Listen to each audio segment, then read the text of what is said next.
Today we'll discuss Ode to the West Wind by Percy Bysshe Shelley.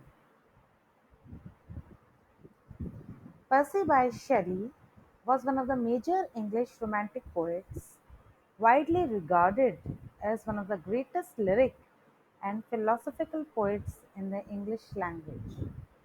A radical in his poetry as well as in his political and social views, Shelley did not see fame during his lifetime, but recognition of his achievements in poetry grew steadily following his death.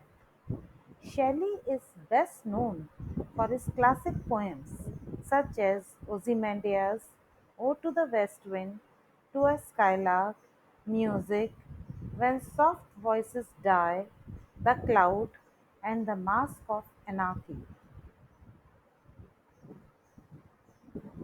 Ode to the West Wind is by common consent acclaimed not only as one of the greatest poems in English literature, but also the most representative and the quintessence of Shelley's genius.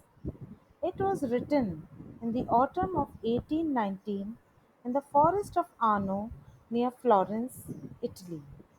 A storm that was then blowing across this forest inspired him, and most of the poem was written on the spot. Recalling Shelley's own note on the poem was conceived and chiefly written in a wood that skirts the Arno near Florence, and on a day when the tempestuous wind, whose temperature at once mild and animating, was collecting the vapors which pour down the autumnal rains.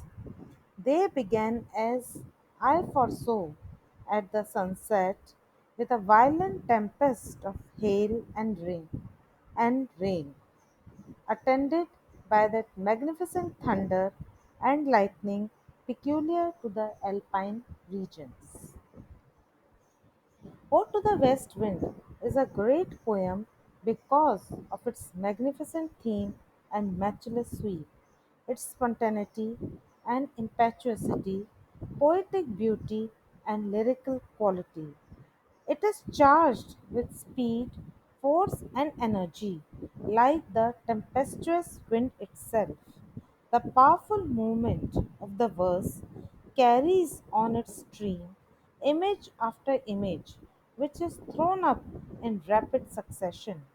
Leaves, ghosts, enchanter, spring breeze, sweet birds, flying clouds, a stormy sea and sky, an intoxicated priestess with dishevelled hair, thunder and lightning come one after the other, whirled like the leaves by the stormy west wind.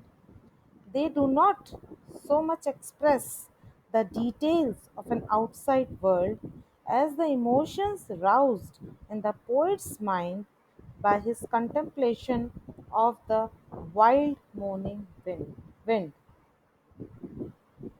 There is in this poem a blend of natural and spiritual forces. The west wind is a force of nature, but it also symbolizes the free spirit of man, untamed, free, and proud.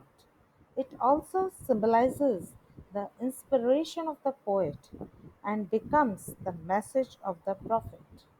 Finally, the west wind is a symbol of law, of life itself, which contains creation and destruction and manifests itself in the cycle of the seasons, the cycle of birth, death, and rebirth.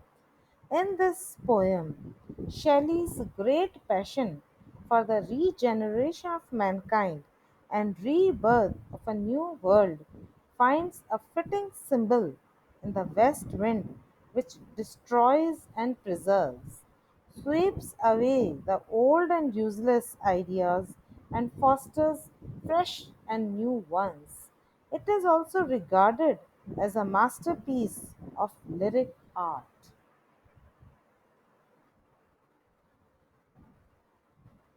Ode to the West Wind has five sections. Each section depicts one aspect of the poet's mood and of the autumn scene with the west wind blowing through it. Each section has 14 lines with linked rhymes and ending couplet.